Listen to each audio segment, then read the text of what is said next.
para kahit tayo ay nire-restore ng Panginoon, kung dumaan tayo sa mga hirap at mga kung ano-anong damages, mas madali naman na mas pagandahin talagang buhay natin kaysa hanguin pa tayo sa napakarami nating kinasadlakan at ayusin sa napakaraming gusot na sinalihan.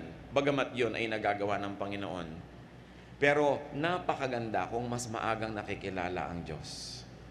Bagamat walang huli, kahit deathbed conversion, yung talagang huling hininga na nung nakakilala sa Panginoon, salamat, maganda yun. Pero mas maaga, mas mabuti. Ecclesiastes 12, 1-2, keep your Creator in mind while you are young. In years to come, you will be burdened down with troubles and say, I don't enjoy life anymore. Someday the light of the sun and the moon and the stars will all seem dim to you. Rain clouds will remain over your head. Sinasabi dito ng may akda, darating ang panahon, tatanda ka rin. Marami ka rin mga bagay na gustong-gusto na ngayon na hindi mo na rin magugustuhan. Mawawalan ka na rin ng gana sa maraming dati ay hilig na hilig mo. Sabi, bago pa man dumating yun, alalahanin mo na ang Diyos. Habang bata ka pa lang, bago dumating yung mga panghihinawa mo at pagkapagod, bago ka maubusan ng lakas, kilalanin mo na ang Panginoon para may lakas ka pang natitira para sa Kanya. Meron ka pang mga panahon na lalalabi para sa paglingkuran at kilalanin at makisalamuha at makipagmabutihan sa ibang mga anak din ng Diyos. Sabi, agahan yan. Kaya tayo mga kapatid, meron tayong napakahalagang misyon ng mga bata sa ating pamilya, maaring anak mo, apo, pamangkin, kung ano man, habang maaga dalhin sa Panginoon, isama sa church, enroll sa Sunday school, isama sa mga youth camp, mga daily vacation Bible schools, para maaga ang paglapit nila sa Panginoon. Sabi, train up a child in the way he should go, and when he is old, he will not depart from it. Mas madaling magturo kesa sa mag-repair kung may damage na. While God can restore broken lives, it is infinitely easier just to improve on what is already good. Pangalawa po na lesson na dapat hanggang maaga matutunan, accept and make peace with yourself as early as possible. Meron tayong mga katangian, meron tayong lakas at may kahinaan. Meron tayong mga bagay na talagang kaibig-ibig tungkol sa ating sarili at meron namang sana mas kaibig-ibig pa. Pero mas maaga natin na baguhin yung pwedeng baguhin at tanggapin ng buong puso yung hindi pwedeng baguhin tungkol sa atin, mas giginhawa, mas luluwag ang ating buhay. Sure, room for improvement is the biggest room in the world. Marami tayong pwedeng ibahin, baguhin, paasensohin sa ating pagkatao, pero may mga bagay na gano'n na talaga tayo. Tinatanggap tayo ng Diyos, dapat din nating tanggapin ang ating sarili. May mga karunungan na hindi mo siguro mamamaster kasi may iba ka ng master eh. Merong mga physical attributes that will never be yours because you're already possessing attributes that cannot be changed. Mas pinatanggap natin yon, mas maaga, mas matatahimik ang ating kalooban, makakapag-focus tayo sa mas mahalagang misyon ng ating buhay. Psalm 139:14, I praise you because of the wonderful way you created me. Everything you do is marvelous. Of this, I have no doubt.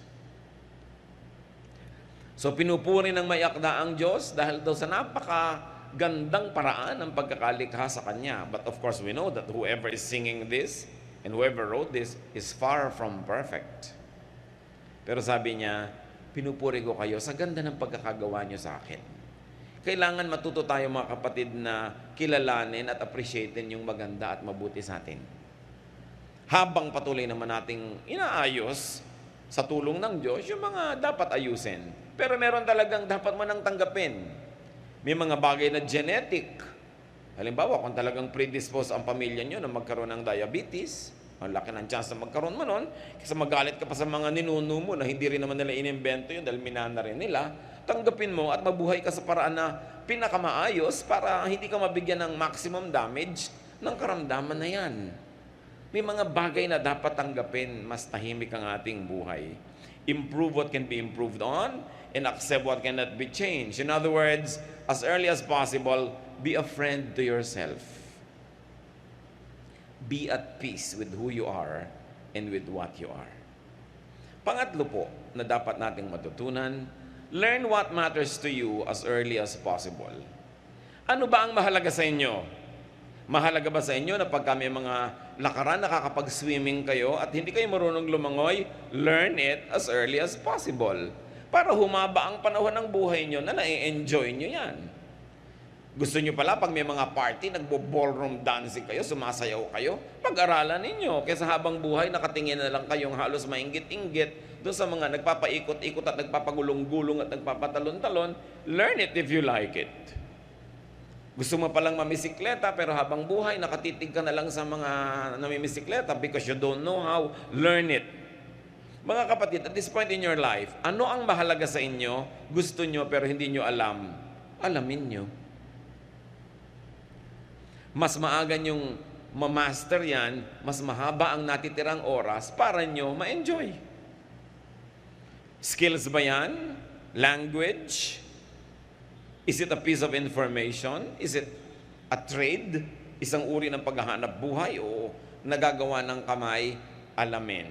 We cannot forever say, gusto ko sana pero hindi ko alam. Agahan. Proverbs 24:5, a wise man has great power, and a man of knowledge increases strength. Sa palagay nyo, anong dapat nyong malaman na pag nalaman nyo, mas lumalakas kayo bilang tao. Mas lumalakas yung bargaining power nyo with the world. Know it. To know is to master, to conquer, and to use. Another thing we have to learn is to be as healthy as much as possible, as early as possible. Bakit sabi nila pag nagkakaedad ka na, dumadami na sakit? Ang dami mo na kasing inipon na lason sa iyong katawan. Ang dami mo nang inipon na atraso, mga pawis na hindi mo na ipawis, exercise na hindi mo na i-exercise, at mga hindi mo dapat kinain na kinain mo. Siyempre, darating ang panahon, mahahabol ka rin yan, dumadami, nagkakasabay-sabay. Kaya pagdating ng araw, doon ka ngayon magbabawas ng alat, magbabawas ng taba, magbabawas ng mga kung ano-ano, agahan na ang pagbabawas nun kasi naiipon. Habang bata ka pa, konting disiplina na sa kinakain mo. Kung sabing bata naman ako, kasi naiipon, naiiwan sa katawan mo yan eh. Hindi lang naman mahalaga na tumanda at humaba ang buhay. Ang maganda, mahaba ang buhay, pero malusog. Mas na-enjoy mo yun. Sabi ng 1 Corinthians 6:19, do you not know that your body is a temple of the Holy Spirit who is in you, whom you have received from God? Isipin ninyo na yung Espiritu ng Diyos na walang hanggan, walang katapusan, napakamakapangyarihan, nakatira sa ating katawan.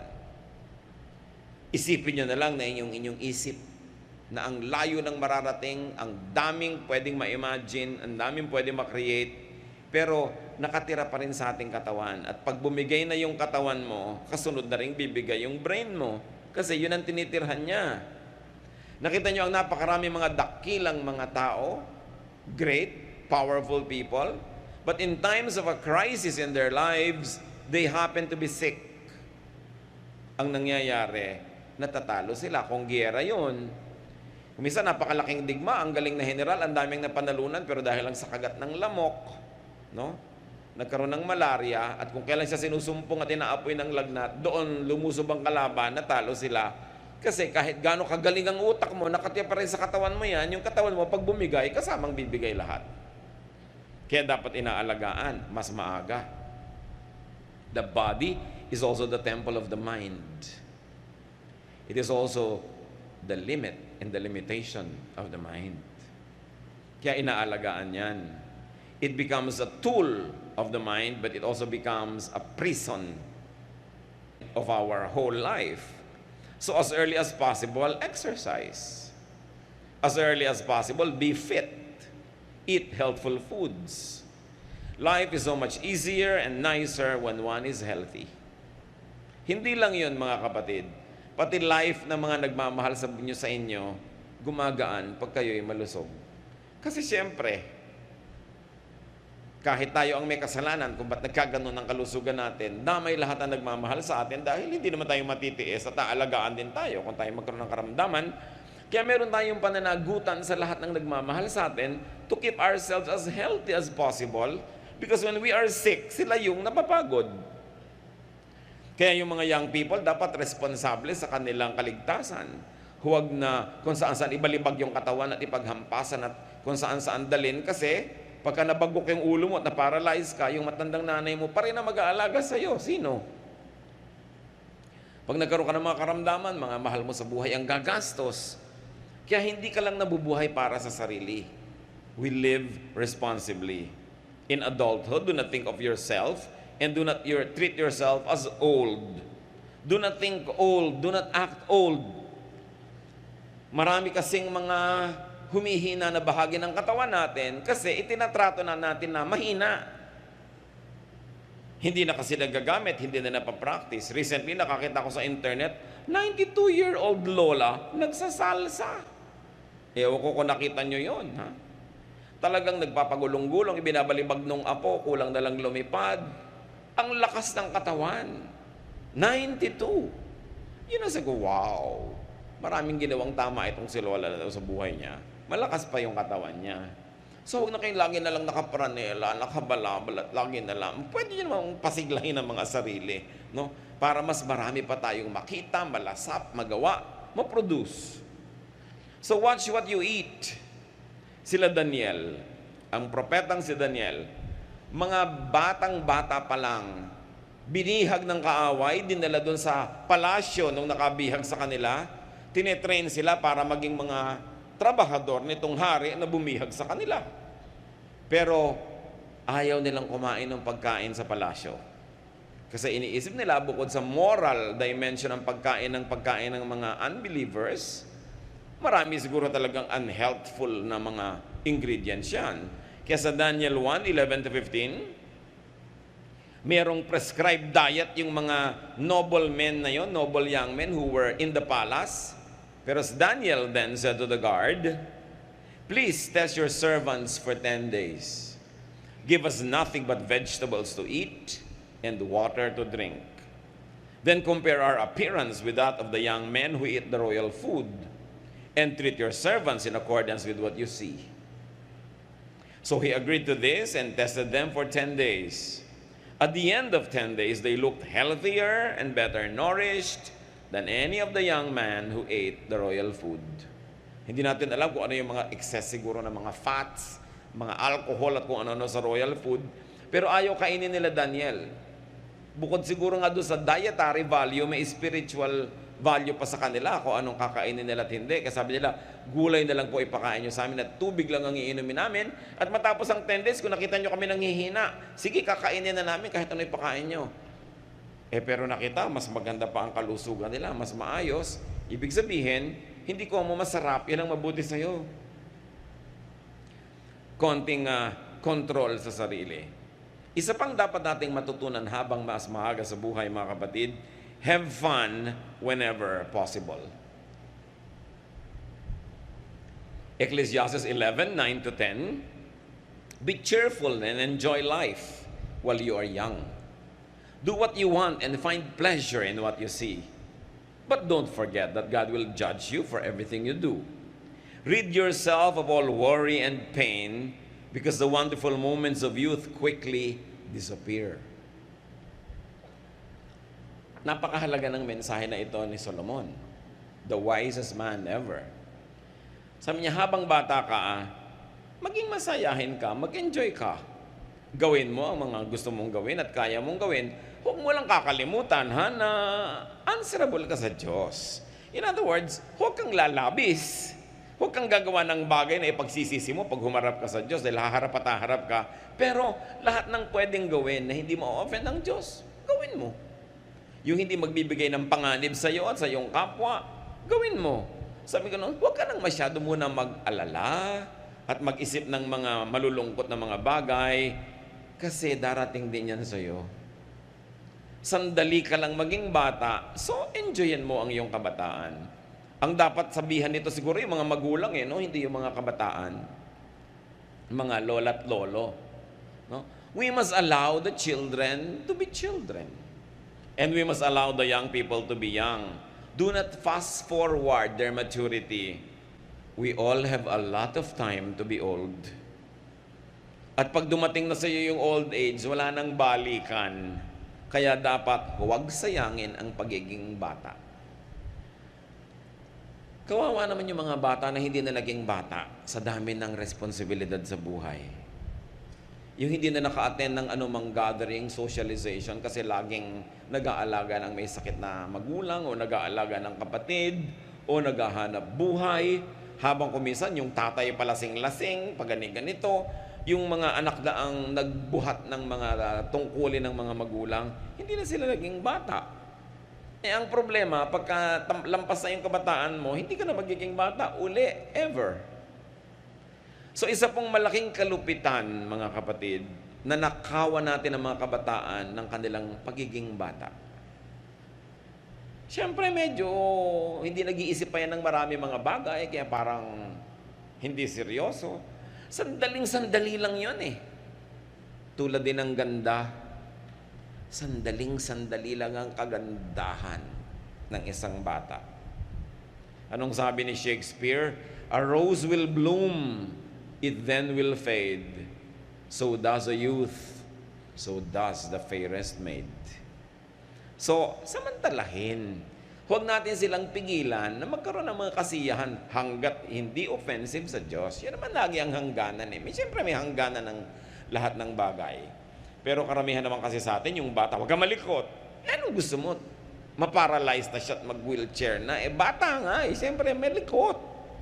May hangganan din lang. Huwag ka naman makabasag, kang makasira naman kung ano-ano dyan. Bata ay bata. Mga young people, biglang magtatawanan ng malalakas, iirapan agad ang mga lola. No? Mga young people, sandali lang yan. Pag nalaman na nila ang mga tunay na issues ng buhay, pag nagbabayad na sila ng mga kuryente at tubig at mga bayarin, pagka nalaman na nila ang maraming mga suliranin ng mundo, hihina na rin ang tawa niyan. Diba?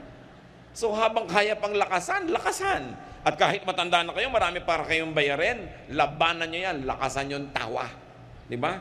Kasi, sabi nga ni Balagtas, sapagkat ang mundo'y bayan ng hinagpis, mamamaya'y sukat, tibayan ang dibdib.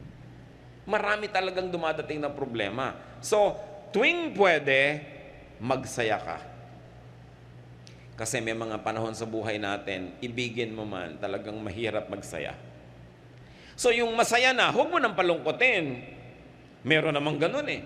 Nasa pagtitipo na, nasa party na, nasa kasalan na, naninimangot pa.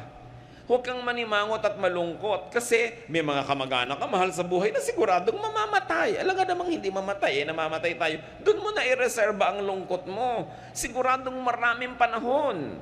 Pero pag ang panahon ay kasiyahan, tanggalin mo lahat ang lungkot mo, imagination mo, kung ano-ano, magsaya ka. Kasi dapat tamasahin, samantalahin ang mangilan-ngilang pagkakataon na pwedeng sumaya. At pag nakakakita tayo mga kapatid ng nagsasaya, huwag kayong killjoy.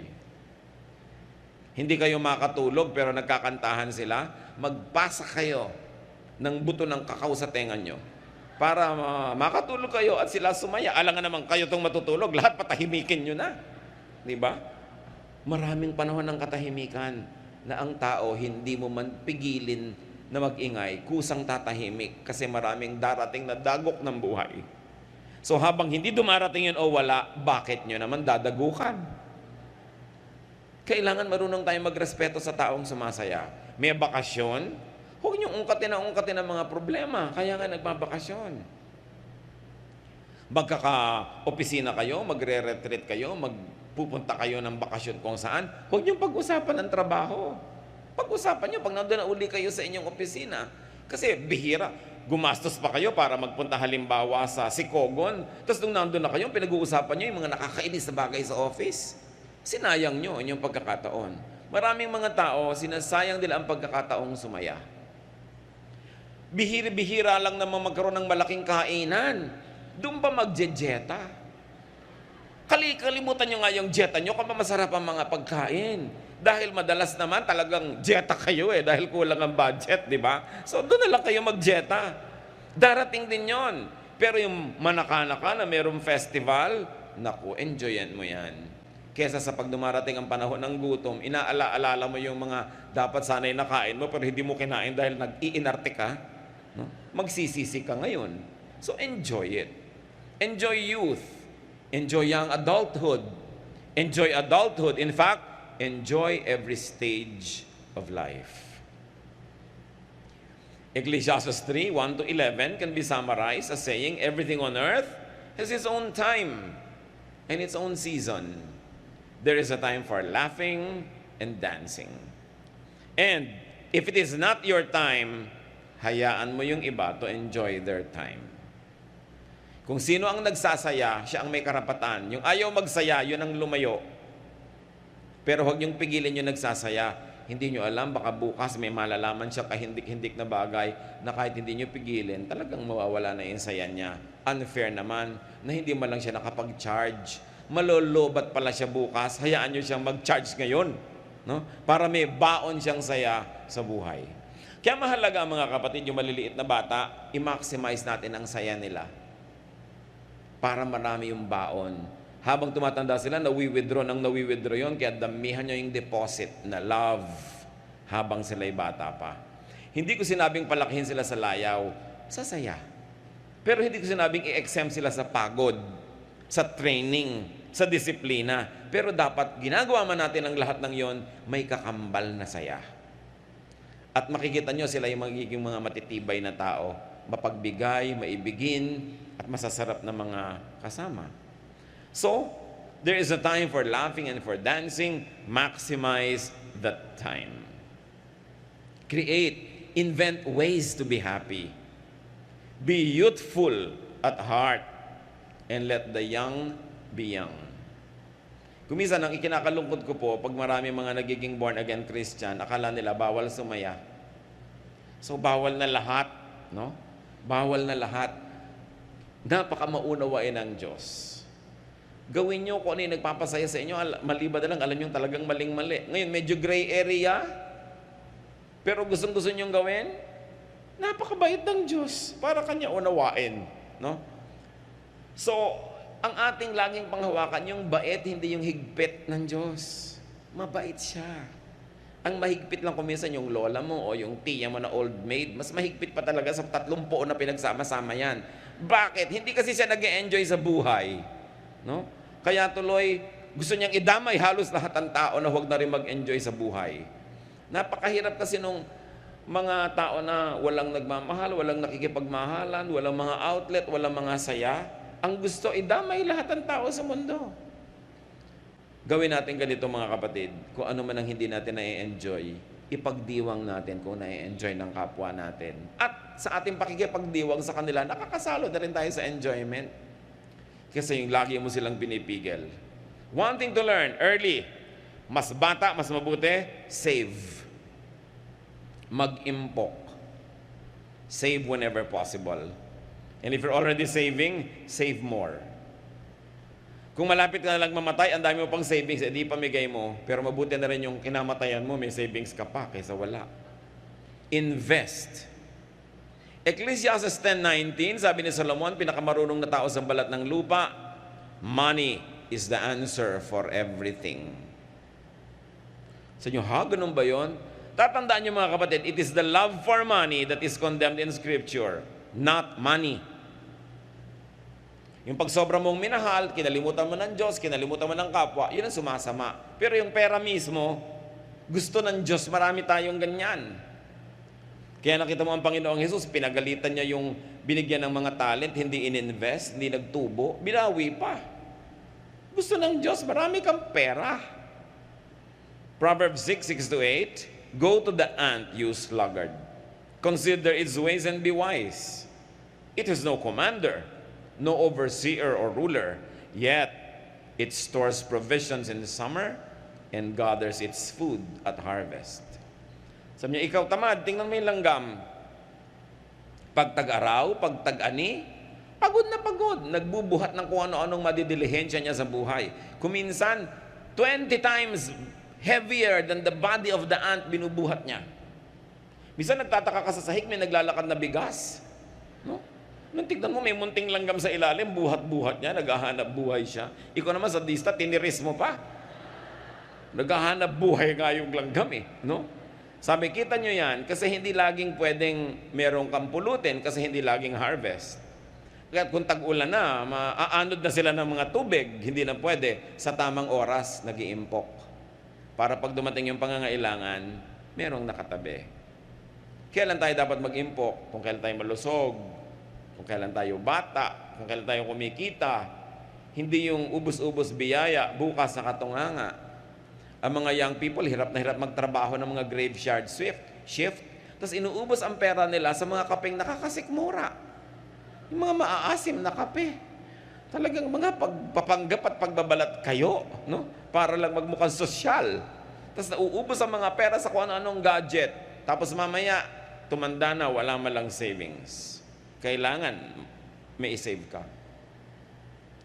Ngayon, kung may mga kamag-anak ka na palahingi, palaasa, paladagan, no?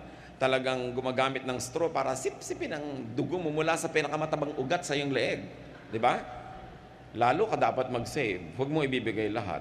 Do not give everything. Give proportionately. Magtira sa sarili. Pag naliligid ka ng mga ganitong tao, lagi silang wala, ikaw yung meron, uubusin nila, bukas pare-pareho na lang kayong wala. Hayaan mo na lang sila wala, ikaw meron. Para pag may emergency sila, kahit paano, pwede mo rin tulungan, kaysa ipinamigay mo ng lahat. Lalo mga magulang. Alam niyo naman ang mga Pilipinong magulang, ibibigay ang lahat sa anak. Kung umaasa kayo na lahat ng anak ay itatagod kayo sa pagtanda, paano kung hindi mangyari? Paano kung nakapag-asawa yan ng ubod ng sama ng ugali? At nakulam yung anak nyo at nailayo talaga sa inyo. O anong gagawin nyo ngayon? Binigay nyo lahat. Magsisimang kayo, 80 anyos na kayo, 70. Lampas na yung climax ng pagkita nyo. Anong gagawin nyo? Magsisisi na lang kayo hanggang humina kayo ng humina, maubos ang maubos. Don't give everything. I'm telling you, give, but give proportionately. May tinatabi ka. Ang God is God of proportion. Ang Diyos nga, 10% lang hinihingi, di ba? So, ibig sabihin, may tinitira ka sa sarili mo, sa ganito, sa ganon. Dapat ganon. Kung kayo'y kumikita-kita, medyo katanghali ang tapat ng inyong buhay, walang ginawa ang mga kamag-anak nyo kundi manghingi, paano kayo magkakaroon? Ipinapayo ko lagi sa iba, maghulog kayo ng lote. Maghulog kayo ng anumang bagay na alam lahat ng kamag-anak niyong may hinuhulugan kayo, therefore, hindi nila kayo dapat obligahin na lagi magbigay sa kanila dahil may hinuhulugan kayo. Tapos pagdating ng panahon, di ibenta nyo, parang savings, parang forced savings.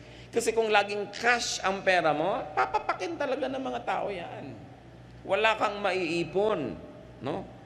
So magtira sa sarili. At habang maaga, lalo't kung naniniwala kayo, get a good health insurance coverage. Mabuti na yung nagkakasakit kayo, ang inaalala nyo lang paano gagaling, hindi yung paano magbabayad. Malakas magpalala ng sakit, yung bills. Malakas magpataas ng lagnat. Pagka nakikita mo yung mga bills. Kailan kayo kukuha dapat ng health insurance coverage? Habang bata kayo kasi mura pa yung premium. Alam niyo na yung mga insurance, pero hindi ka naman yan love. Negosyo yan.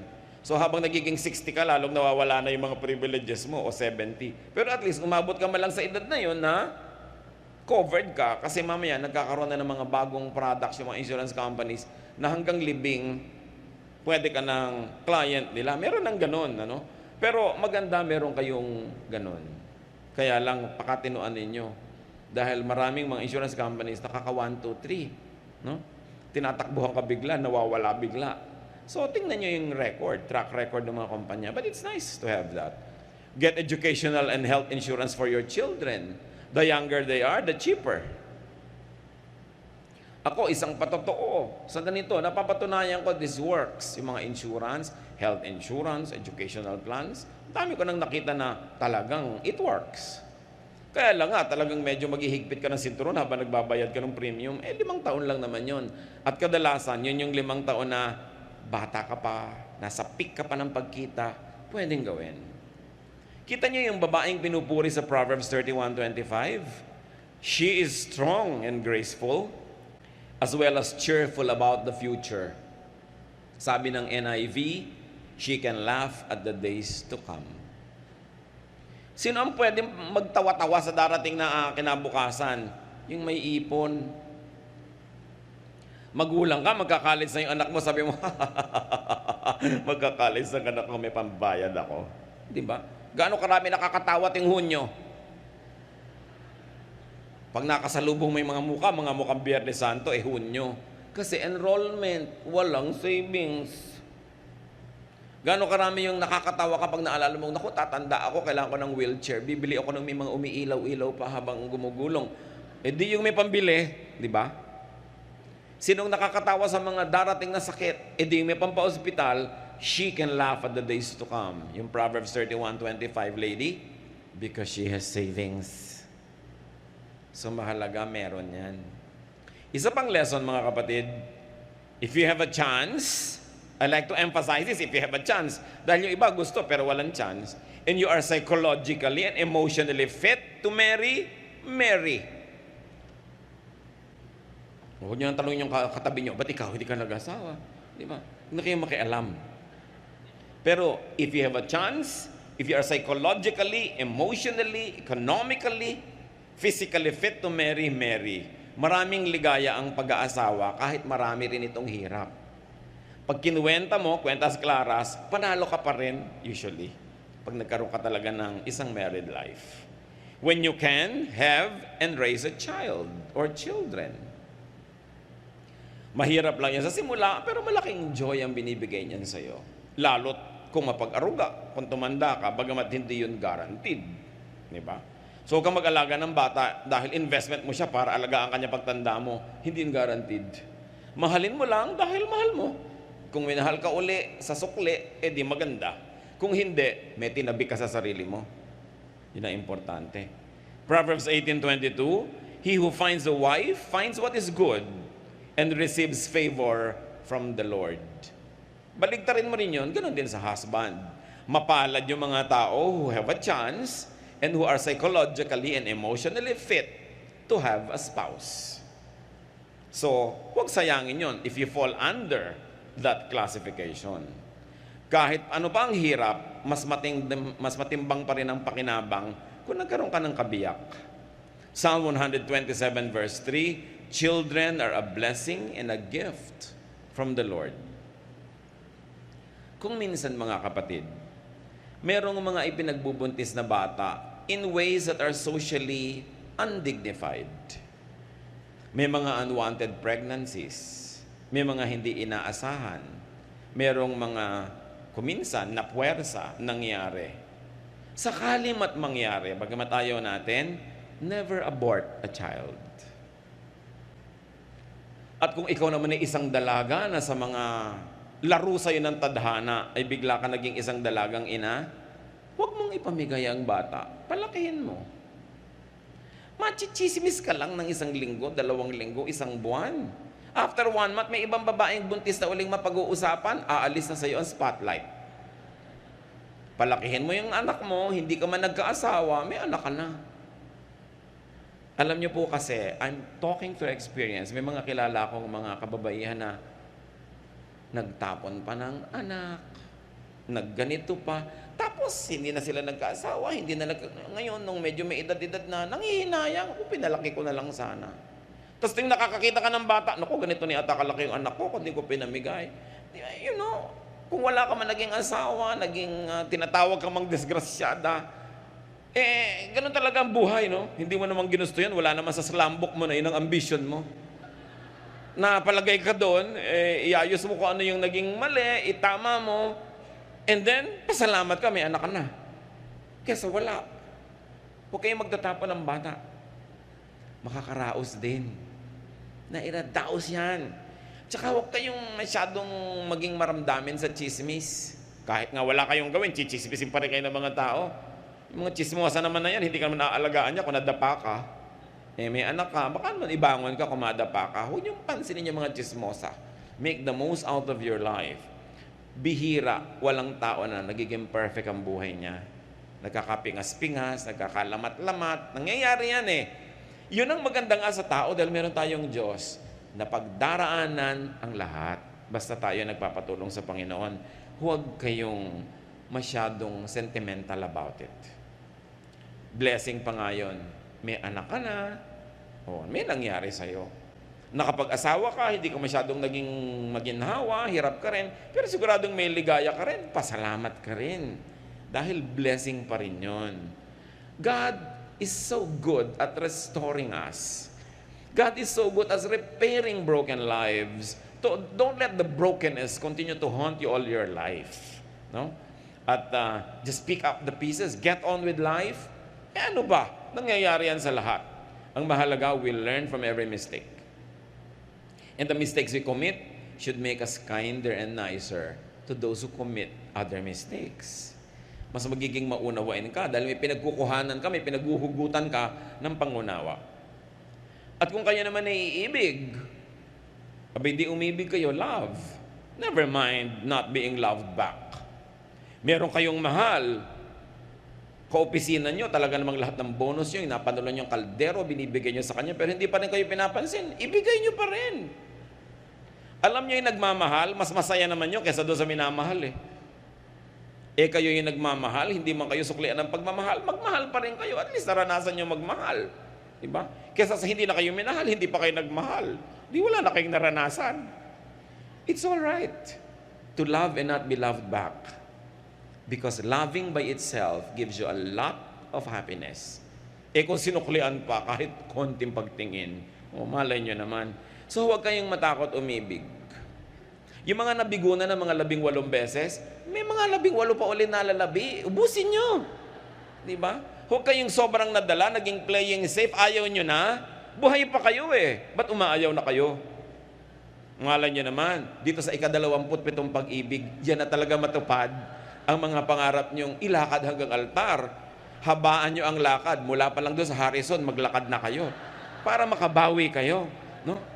So never mind kung hindi ka minamahal. Mahal mo pala, mahalin mo pa rin. Hindi ka binibigyan ng pag-asa, mahalin mo pa rin. Huwag mong ilagay sa kanya yung pasya kung anong gagawin mo sa pag-ibig mo sa buhay. Sasaya ka rin. He who loves enjoys more than the one being loved. Pangwalo, hold no grudges, have no regrets, discard anger from your heart. Mas maaga, mas mabuti.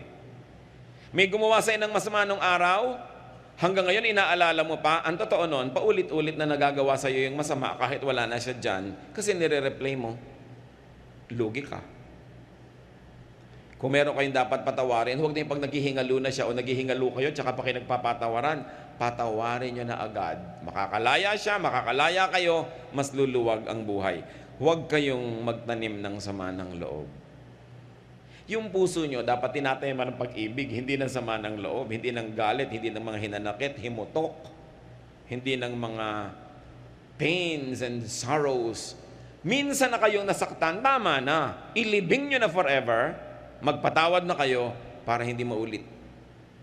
Kasi habang sinasariwa nyo, bumabalik yung galit, bumabalik yung sakit, sinong lugi? Edi kayo. Mas maaga, mas mabuti. Kasi maiksi ang buhay. Sayang ang bawat saglit na inubos mo sa pagiging galit. Pwede naman sanang inubos sa pagiging masaya. It is your decision. Ephesians 4:31, stop being bitter and angry and mad at others. Don't yell at one another or curse each other or ever be rude. Sayang. Minsan ka lang nagkaroon ng araw na ganito, ng petsang ganito, ng taon na ito sa buhay mo. May nakaaway ka pa, di ba sayang? Samantalang maganda kung may naging kaibigan ka. Huwag sasayangin ang bawat sandali. Philippians 3:13, I forget what is behind and I struggle for what is ahead. Nililimot ko na yung tapos na. Sabing ganun. At kayo, mga kapatid, makinig kayo mabuti. Kung meron kayong kamag-anak, kapatid, mahal sa buhay, asawa, magulang, na nakagawa ng isang malaking pagkakamali nung araw, at alam nyo yon, at pwedeng-pwede nyong isumbat, pwedeng-pwede nyo siyang tapunan ng isang tingin pagka siya ang tinatamaan ng conversation, kahit hindi alam ng iba, pwedeng-pwede nyo siyang i-blackmail, huwag nyong gawin. Release the person, limutin nyo na. At ang mga nagawa nilang mga malino, lalo't ikinahihiya nila, kinasasama ng loob, huwag nyo nang uungkatin pa. Yun ang pagpapakatao. Sinasabi, don't hit below the belt. Kahit sa boxing, may batas. Kalaban mo yung sa boxing, yung pa ba namang kapatid mo, mahal mo sa buhay, yung paang tuwing meron kang galit o inis, inilalabas mo yung baho niya, inuungkat mo yung pagkakamali niya. It is cruel, it is unkind, it is ungodly. And even if you are able to hurt the person, do you think that you can get out of it unscathed? No. Kayo man, kahit galos magkakaroon. So huwag na huwag nyo nang uungkatin pa, lalo't maselan, lalo't pinagsisisihan o ikinahihiya ng inyong kapwa. Pangangsyam na magandang maalala bago tayo lubugan ng araw sa ating buhay, be nice and friendly to your children or to your children-in-law. Sandali lang, minsan lang maging bata ang bata. Pag pinalaki mo pa sa kalupitan, pag pinalaki mo siya sa iyong masamang ugali, sa iyong pagdaramot, sa iyong pananakit, anong itinanim mo sa puso niya? Puot sa'yo, galit, hinanakit. At habang patanda ka ng patanda at pahina ng pahina, siya tong lumalakas. Kumbaga sa araw, papalubog ka na, siya nagtatanghaling tapat pa lang. Lahat ngayon na ikabubuti mo sa buhay, iaasa mo lang sa kanya dahil mahina ka na. Ano ang maaalala niya? Bigyan niyo ang mga bata ng mga magagandang maaalala. Una, para sa kapakanan nila. At kung gusto nyo isipin, meron din kayong benepisyo sa kapakanan nyo. Kasi kung anong inyong itinanim, aanihin nyo. Merong mga magulang, wala man lang ginawang mabuti sa anak, pinagmalupitan pa, sinaktan, kinawawa, inabandona, pero ngayong matanda, inaalagaan pa rin ang anak. Can you imagine kung gaano pa kasindi, kasweet palalo at kaganda yung pag-aalaga kung naplaniman ng maganda? Kung minsan ginagawa mo lang, obligado ka dahil magulang mo, pero wala ka ng gana dahil kung minsan malayo ang loob mo o may kim-kim ka rin sama ng loob. Pero ang sarap-sarap naman nung mag-aalaga ka na dahil mahal mo. Hindi dahil obligado ka. So, ang pagpapalaki ng mga bata, pakisamahan natin. At mga biyanan, lalo kayo yung donyang-donya pa yung edad nyo. No, halimbawa, mga 40, 45 pa lang kayo, malakas na malakas pa kayo, kumikita pa kayo, gangga-santol pa yung mga hikaw nyo dyan. Talagang mga bag nyo, ganggaba yung salaki, dami-dami yung dala. Yung meryabang pa kayo, para pa kayong pabo na naglalakad dyan, yung mga balahibo nyo pumapagaspas. Maging mabuti kayo sa mga manugang nyo. Kahit yung manugang nyo, wala pang nasabi sa buhay, wala pang nagagawa, wala pang say, nakikitira pa lang sa inyo, ibinibili nyo pa lang ng gatas yung anak nila, kayo yung donya-donya, tatanda rin kayo. Pag ang itinanim nyo sa manugang nyo hindi maganda, anong ina-expect nyong aanihin? Ilalayo nila yung loob ng anak nyo sa inyo. Nakikitira lang yan sa inyo dahil walang choice. Oras ang nagka-choice, lalayasan kayo niyan. Magpapakalayo-layo, hindi ibibigay sa yung number ng cellphone nila. Tetelegrama ka lang, no? Sa RCPI. Can you imagine? Ang tagal nun. So, be nice. Magtanim ng mabuti, lalo sa manugang kasi hindi mo dugo. Yung sarili mong anak, pagtsatsagaan ka niya kahit anong mangyari, yung manugang mo. Ang masama ngayon ito, ang tanda mo na, ayaw mo man, kailangan mong maalagaan ka, at yun lang ang manugang na mag-aalaga sa'yo, paano ka ngayon? Nice mo ngayon kasi wala kang choice. Samantala kung nung may choice ka, naging nice ka, di ba mas masarap? Mas maganda. Ang matatalinong biyanan, nakikisama sa manugang. Dahil part na yun ng pamilya nyo. At bihirang ina ang nanalo sa manugang. That's the truth. Pag nahumaling na yung inyong anak sa kanyang asawa, lalo't amoy sabon, bagong paligo, anong nanay-nanay? Di ba malilimutan ka? So mabuti pa lumagay ka sa lugar. Kung hindi mo man gusto yung manugang mo, dahil lang matalino ka. Kasi yun ang magandang gawin. Ngayon, di gustuhin mo na, total gusto ng anak mo. Mag-e-enjoy ka pa kaysa mainis, wala ka na mga magagawa, nandyan talaga yan, tuwing may okasyon. Kasi manugang mo yan. Maraming mga mabyenan, hindi sila marunong, nakikipagyera sa manugang. Anong anong mapapalaan nyo? Sa palagay nyo ba magwawagi kayo? Wala, stress lang. Be wise. Kung inaalagaan nyo ba naman ang mga anak nyo na, sa inyong kalakasan, edi mas masarap ang pagtingin nila sa inyong pagtanda. Ephesians 6:4, parents, don't be hard on your children. Raise them properly. Teach them and instruct them about the Lord. Of course, the presumption is you are godly yourself to be able to teach children about the Lord. Kita niyo itong magbiyanan na si Ruth at Naomi? Ang sweet. Itong si Naomi, may 2 anak na lalaki, namuhay sila sa isang foreign land. Tagaroon yung napangasawa ng kanyang mga anak na lalaki. Namatay ang asawa niya, namatay ang 2 niyang anak na lalaki, ang natira silang 3 babae. Ngayon, sabi nitong matandang biyanan, mga iha, mag-uwi na kayo sa inyo inyong barangay. Kasi wala na ako natirang anak para ipakasal pa sa inyo. Magkanikanya na tayo, gumawa pa kayo ng buhay nyo dahil bata pa kayo. Meanwhile, siya, ang tanda-tanda na niya, byuda na, naulila pa sa mga anak, sino nang titingin sa kanya? Ruth 1:16-17, Ruth answered, please don't tell me to leave you and return home. I will go where you go. I will live where you live. Your people will be my people. Your God will be my God. I will die where you die and be buried beside you. May the Lord punish me if we are ever separated, even by death. Mga biyanan, sasabihin kaya ng manugang nyo sa inyo yan. Ang ganda, di ba? Ayaw siyang bitawan ng manugang kahit wala na yung asawa na anak niya. Kasi sila may sariling relasyon na na-develop. Nagmamahalan sila bilang magbiyanan. So hindi lang sila artificially put together by this common man in their life, the son and the husband, but they have developed a friendship between them na wala na yung lalaki, tuloy pa rin sila. Mahusay na babae. Pareho sila. Mga manugang, makisama rin kayo sa inyong mga biyanan. Kahit darating ang panahon na kayo na yung malakas at hihina yan, hihina din kayo at magkakamanugang din kayo. Papaikot-ikot lang yung cycle na yan. At saka siyempre, tumanaw ka ng utang na loob sa biyanan mo. Kung minsan napag-aral yung asawa mo, kaya ang yabang-yabang mo ngayon, maganda buhay nyo. Sino ba nagpa-aral dyan? Sino nagpalaki dyan? Di ba yung biyanan mo? Wala ka namang participation dyan. Ngayon ikaw, aani ka na. So dapat, tumanaw ka ng utang na loob. At sino pa ba naman ang dapat mag-adjust? Ito yung bata, natural. Kung may konting mga bisyo yung biyanan mo, may mga ugali, ikaw na mag-adjust. Ikaw naman itong bata Lumagay ka rin sa lugar. Pareho kayong lalagay sa lugar, sasaya kayo. At hindi nyo hahatiin ang puso ng isang lalaki na common to the two of you.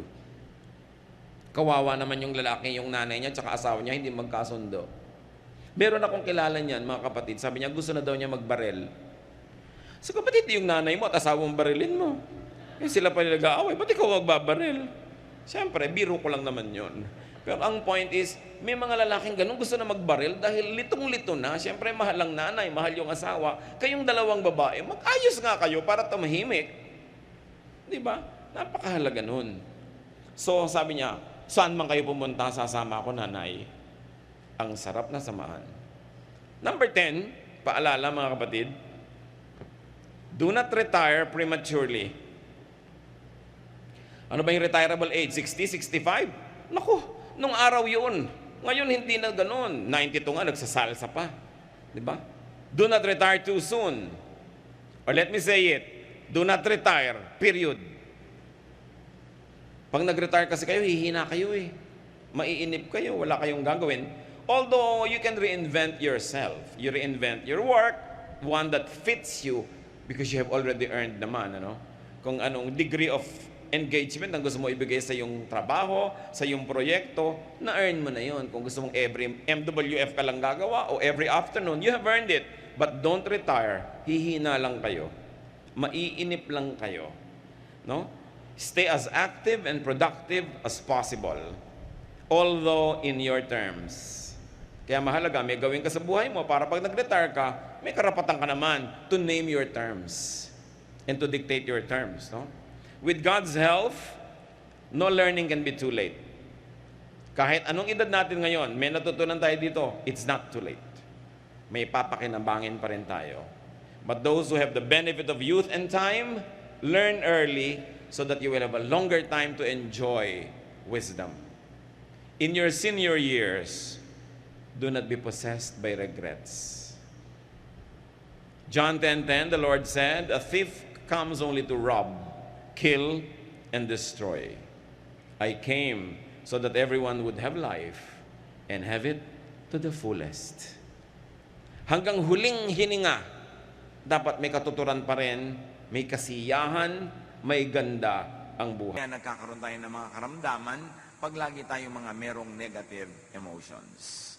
Yung nararamdaman mo lang sa iyong puso, nagiging physical at nagkakaroon ng mga physical manifestations. James 3:16, "For where you have envy and selfish ambition, there you find disorder and every evil practice." And that disorder is not only in terms of social relationships among people, it also happens within the organs of the body. Nagkakaroon ng mga iba't ibang sakit. Kaya yung mga tao pag ninenervyos, naninigas ang sikmura, nasisiraan sila ng digestive processes. Kapag sila ay laging galit, nagkakaroon sila ng mga problema sa lungs. At pagka sila ay laging nagagalit, umaapekto pa ito sa liver. Maraming effect. In fact, pagka natatakot o kaya ay nagsiselos, hindi makakatulog, apektado ang physical health. Iisa ang tao at ang kanyang damdamin, ang kanyang katawan, ang kanyang kaluluwa ay iisa rin. Luke 6:45, "A good man brings good things out of the good stored up in his heart. And an evil man brings evil things out of the evil stored up in his heart." Kung ano daw ang laman ng puso, yun ang lumalabas sa bibig, lumalabas sa kilos, yun ang nagbubunga sa pang-araw-araw na buhay. Yung dati ay hindi nakikita, hindi nahihipong, iniisip lamang na emosyon, magkakaroon ito ng physical manifestation. Negative emotions become negative energies that block other energies, disrupting bodily functions and destroying tissues, causing disease. At ito'y sobrang dami ng patunay sa siyensya. At sinasabi yan sa Biblia, Proverbs 14:30, "A heart of peace gives life to the body, but envy rots the bones." Pagpayapa ang loob, malusog ang katawan, pero pag may inggitin at marami mga negative emotions, masakit sa katawan, nagkakaroon ng karamdaman. Proverbs 17:22, "A cheerful heart is good medicine, but a crushed spirit dries up the bones." So yun ang isa sa mga pinakamahuhusay na gamot. Yung ikay maligaya, ikay masaya, ikay payapa, tahimik. Na kung cheerful ka, kung ang iyong attitude is to find good in everything, to find happiness even in difficult situations, yung ikaw ay optimistic, hopeful, daig mo pa ang merong maintenance medicine. Negative emotions like sadness, loneliness, depression, anger, hatred, jealousy, envy, worry, fear, at kung ano-ano pa, make you sick. Napatunayan na yan sa napakaraming mga experiments at mga observation in a scientific way. Pag mga negative ang emotions, madali magkasakit. So beware of social media na napakadali mong magalit, mainis na mga nababasa mo o napakadali mong manginis sa mga ipinopost mo. Very poisonous kung minsan yung pupunta ka lamang dyan kung ano-anong negative emotion na ang iyong madarama. So social media could be toxic, could be dangerous to your health pagka hindi ka nag-ingat at wala kang inner protection. Proverbs 15:13, "A happy heart makes the face cheerful, but heartache crushes the spirit." Na pag ang tao ay masaya sa kanyang kalooban, hindi mo mailihim sa mukha. Ganon din pag siya nagselos, pag siya nagalit, kitang-kita mo sa mga tiklop ng mukha niya na siya ay galit. At pag umiibig din naman, hindi mailihim kung bakit mayroong kulot yung mga dulo ng mga labi sa pagngiti. Pati sa paghakbang at paglakad, ay kitang-kita mong umiibig ito. At pagka biglang nabigo, kitang-kita mo rin sa kanyang katawan. So yung nararamdaman ng puso, lumalabas sa katawan. Ecclesiastes 11:10, "Banish anxiety from your heart and cast off the troubles of your body. So yung heart, yung body, pareho yan nagsasuffer when there is anxiety, when there is a psychological baggage. Negative emotions can be caused by very real, present stimuli. Ano ba ang nagiging dahilan ng mga negative emotions natin? Yung tinapakan ka, inaway ka, pinagalitan ka ng wala sa lugar, siniraan ka, yan, mga totoong-totoo. Meron naman, very physical yung stimuli. Yung talagang harap-harapan, binuhusan ka ng kape, sinampal ka, etc., etc. Negative emotion yan. Kasi tunay na may nangyayari na dapat magkaroon ka ng reaction. Proverbs 23, it is to one's honor to avoid strife, but every fool is quick to quarrel. So merong dahilan para ka mang-away, pero sabihin ganun, paghangal ka, mang-aaway ka nga. Pero kung matalino ka, iiwasan mo yun.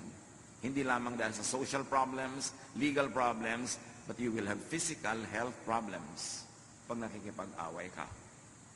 Proverbs 15, 1 and 4, a gentle answer turns away wrath, but a harsh word stirs up anger. Word, salita, sound waves. Pero pag nadinig ng tenga mo, tataas ang iyong presyon, mapupuno ka ng mga energy para maging matapang at mapang-away dahil lang sa narinig ng iyong tenga. So you see how sound waves affects your brain and how your brain decodes it and turns your body into a warrior. At pagka nasa war-like mood ang katawan, toxic yon. Ang effect nun, later on, masama sa katawan na yon. The soothing tongue is a tree of life, patuloy nung verse, but a perverse tongue crushes the spirit. Napakadaling manakit ng damdamin. Magsabi ka lang ng isang salitang nakakainsulto, nakakagalit, salita na nakakasira ng reputasyon, magagalit na agad yung nakarinig nito. Kaya tayo, pag nagsasalita, pwedeng maging blessing, pwedeng maging curse sa ating kapwa. We can receive negative words that can cause negative emotions in our hearts, but we can also release negative words that can cause negative emotions in people's lives. We are custodians of our mouths, of our tongues, and our capacity to either hurt, wound, or heal with words. Ganun tayo. Tayo yung mga mararamdamin, dinaramdam natin, ating naririnig. Ikinatutuwa yung positive, ikinalulungkot yung negative. Kaya dapat mapili sa pinapakinggan at sa sinasabi. Negative emotions can be caused not only by real things that are happening, but also by thought, even without real present cause. Kahit hindi totoo, kahit hindi mo kaharap, kahit hindi tangible, audible, imaginein mo lang ang effect sa katawan mo, the same. Kaya yung mga mapanibughuin, mga selosong asawa, ini-imagine pa lang nila na pinagtataksilan sila ng asawa nila, nagiinit na yung tenga nila dito, dumadalas na ang tahip ng kanilang dibdib, tumataas ang blood pressure. Imagination pa lang yun. Kasi hindi kinikilala ng katawan ang pagkakaiba ng tunay na nagaganap at nung nagaganap lang sa ating imagination. As far as your body is concerned, whether it is happening in real life or it's happening only in your imagination, the effect on the body is the same. Kaya binabantayan natin ating iniisip. Ang daming teaching sa Bible about watching what you think of. Mark 7, 21 to 22, for it is from within, out of a person's heart, that evil thoughts come. All these evils come from inside and defile a person. That evil could be an outright evil thought, evil ideas against others, or it's evil against your own body, your well-being, your peace of mind. And sabi dyan, it comes from within you. It comes not from others, but from within you. Proverbs 4:23, be careful how you think. Your life is shaped by your thoughts. Hindi ka biktima ng mundo. Kasi kahit may mga taong napuputokan na ng lindol at mga bulkan, kung ang pag-iisip nila optimistic and hopeful, hindi sila nawawala ng pag-asa, hindi sila nalulungkot, hindi sila bumibigay. Pero meron naman mga tao na blessing na nga ang dumadating, pero hindi sila kontento, lagi silang mareklamo, lagi silang naghahanap ng wala, magiging malungkot sila lagi. Malungkot ka kasi pinalulungkot ng sarili mong pag-iisip ang iyong sarili. Masaya ka, hindi dahil sa iba, kundi dahil masaya ka mag-isip at napasasaya ng isip mo kahit yung mga hindi naman masasayang mga tunay na nagaganap sa buhay. So it is all happening in the mind. The Bible calls it more often as in the heart. Ang iyong kasiyahan o kawalan nito, ang iyong ligaya o lungkot, depende kung paano ka mag-isip. Hindi depende sa nangyayari sa labas mo sa mundo. Be careful how you think. Your life, your health is shaped by your thoughts. Romans 10:9. If you declare with your mouth, Jesus is Lord, and believe in your heart that God raised him from the dead, you will be saved. So here, the important message is belief is thought and word that saves. Na pag nananalig ka, naliligtas ka. You see, what your thought can do, it can even save you, because your faith saves you, and your faith is belief, your belief is thought. You can think your way out of hell, and you can think your way into hell. You can think your way into heaven, into salvation, when you believe. Kaya napakahalaga kung ano ang pinaniniwalaan, kung sino ang pinaniniwalaan, at sino ang sinusundan. Kasi yun ang magbibigay ng hugis, kulay, at tunog sa iyong pang-araw-araw na buhay. Proverbs 23:7, for as he thinks in his heart, so is he. Kung ano ang tunay mong pag-iisip, kung ano ang tunay mong pag-iisip tungkol sa iyong sarili, yun ka. Kaya napakahalaga na meron kang positive na pananaw sa sarili, hindi naman para maging mayabang, hindi para maging mapagmataas, kundi positive. I'm a child of God, mahal ako ng Diyos. Nagkakamali ako, nagkukulang ako, pero mahal pa rin ako ng Diyos. Pinapatawad ako ng Diyos. Gagawin ko ang lahat na magagawa ko para ituwid ang lahat, pero sa lahat ng kulang, pinupuno ako ng Diyos. Ang ending nun, masaya ka, kahit may kulang ka. Hindi mo ipinagdiriwang na kulang ka, kundi ipinagdiriwang mong merong pumupuno sa'yo. Your faith saves you. Your faith saves you not only from the punishment of sin, your faith also saves you from needless guilt, from worry, from fear. Kaya binabantayan natin kung ano yung pinapakinggan, sino ang sinusundan. Kasi pwede tayong sumunod sa isang katuruan o guro na dadalhin tayo sa walang katapusang guilt, sa walang katapusang accusation, sa walang katapusang pagsasabing kulang tayo, masama tayo. Ano mangyayari sa pag-iisip mo tungkol sa iyong sarili? Dumadali para sa mga masasamang espiritong pasukin ng iyong puso kasi maraming fear, maraming negative emotions. At yun ang kinakapitan ng mga masasamang espiritu. Negative emotions can be caused by remembrance of the negative past. Kuminsan, ang saya-saya mo lang ngayon, maayos na ang buhay mo, pero maalala mo lang kung paano ka naapi ng bata ka, kung paano ka naabuso, kung paano ka na ganito at gano'n, biglang nawawala ang saya mo, nagagalit ka, nagdaramdam, at meron pa, pwede kang itulak niyan para maghiganti, para gumawa ng mali, doon sa mga gumawa sa'yo ng mali, sa kadadali ng pag-iisip na yan. Aalisin ka niya sa blessedness, ibabalik ka niya sa state of curse. Kaya napakahalaga na yung mga negative past, ipatawad na, patawarin na, hugasan na ng dugo ni Jesus, itago na sa museum, huwag nang ungkat-ungkatin, huwag nang lagi pang bayaan na makaapekto sa buhay natin araw-araw, kasi hindi ka dapat maging bilanggo ng nakaraan, lalo't kung ang nakaraan ay di naman kagandahan.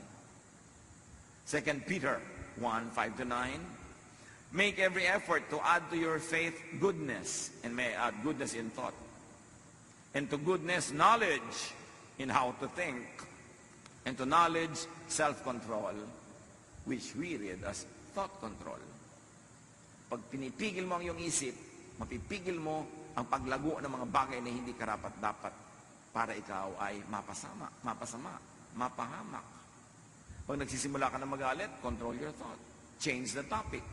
Pag nagsisimula ka na uling lumabas na naman ng kutakot-takot ng mga negative things, control your thought. Because if you don't control your thought will control you. And as you think, you become. Kaya mayroong mga tao, sobrang magagalitin. Walang kakwenta-kwenta, galit agad. Kasi galit sa mundo. Kasi marami na siyang galit na inipon sa kanyang puso. Para kumbaga sa puso niya, isang baso, isang patak na lang puno na, aapaw na. Kaya kahit sino yung makapaglagay doon ng patak na nakaka-irritate sa kanya, aawayin na niya, makikipagagalit na siya, kahit walang kabagay-bagay. Kasi puno. Kaya dapat yan na ipasa Diyos na, kalimutan na ang mga nakaraan na hindi maganda, yung mga sama ng loob, yung mga itinatanim nating mga tampo, alisin na kasi lagi kanyang pahihirapan. For if you possess these qualities in increasing measure, they will keep you from being ineffective and unproductive in your knowledge of our Lord Jesus Christ, the knowledge that brings you into peace. True knowledge of Jesus Christ brings you in a state of peace, of serenity, of love. Sayang ang religion na 40 years na, 35 years, 34 years, tapos hindi ka pa rin payapa, hindi ka pa rin tahimik, ang dali mo pa rin matakot, ang dali mo magalit, at ang dali-dali mong mag-guilty na parang wala kang Diyos na tagapagligtas, parang hindi ka mahal ng Diyos. Sayang ang lahat na yung pagpupagod sa mga religious activities. But whoever does not have them is blind, forgetting that they have been cleansed from their past. Tayo'y nalinis na, napatawad na, at mayroong isang one wholesale paglilinis at patawad. Nung tinanggap mo si Jesus sa iyong buhay, nanalig ka sa Kanya, pinatawad na ang lahat ng daladala mo ngayon, yung kahapon at dadaling pa sa kinabukasan. That's why you have passed from death to life. Hindi ka na dapat laging matakot na araw-araw na naman, nawawala na naman yung kaligtasan mo na yan, kasi nga, you pass from death to life. Although hindi dapat gawing lisensya para mamuhay ka ng wild. Pero nabubuhay ka, cognizant of the fact that you're human, that you do your best, but you know that it will never be enough all the time, na sa mga kulang mo, yun ang pinupunan ni Jesus, kaya kami tagapagligtas. That is what Jesus na should bring you into, a life of peace in spite of who you are, in spite of your reality, and in spite of your perfection that manifests every now and then. Hindi ka dapat magpadaya na tuwing nagkakasala ka, nagkukulang ka, eto ka na naman, taga-impyerno ka na naman, kasi minsan lang. Jesus died once for all. Pag na-appreciate natin yung tunay na kahulugan ng grasya ng Ama sa pamamagitan ng anak, magkakaroon ka ng kapayapaan kahit hindi ka naman karapat-dapat kasi wala sa ating karapat-dapat. Kaya luwalhati ng Diyos yung kanyang pagliligtas sa atin by grace, through our faith in the Lord Jesus Christ. Philippians 3:13, dahil sa mga napakaraming nakaraan na mabigat at masakit, one thing I do, forgetting what is behind and straining toward what is ahead. Ganyan daw dapat ang pamumuhay para magkaroon ka ng happiness. Kalimutan mo na yung hindi maganda, yung masakit sa nakaraan, at ang iyong pagsikapan ay yung makarating pa sa napakaraming magandang plano ng Diyos para sa iyo. Move toward what is immediately ahead. Huwag din naman yung too far off. Kasi pag sobrang layo din ng iyong projection, sobrang layo ng iyong iniisip, magwo-worry ka na naman yan.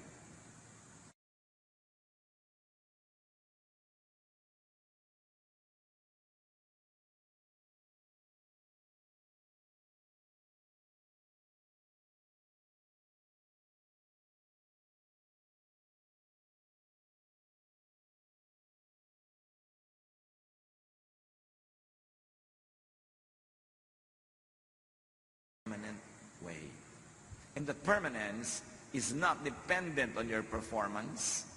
It is dependent on the performance of Jesus on the cross. Kaya meron ka dapat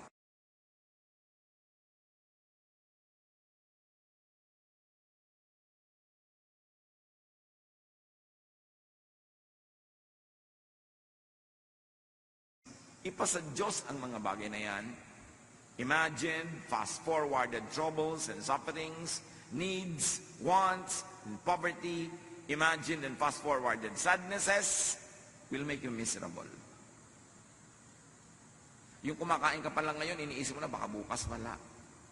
Paano ka sasaya ngayon? Ang iniisip mo na agad yung possibility na bukas ay wala.